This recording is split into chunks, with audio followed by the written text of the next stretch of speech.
20 কোরবানি গরু ইনশাল্লাহ কিনে এনেছি আলহামদুলিল্লাহ। সবাই কমেন্ট করবেন কেমন হয়েছে।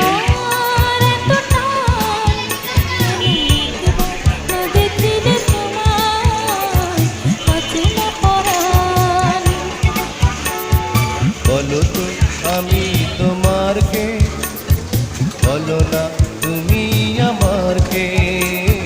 বলো তো আমি তোমার কে, বলো না তুমি আমার কে। জানি না কেন যে তোমার প্রতি আমার এত টান, কেন একবার না দেখিলে তোমার।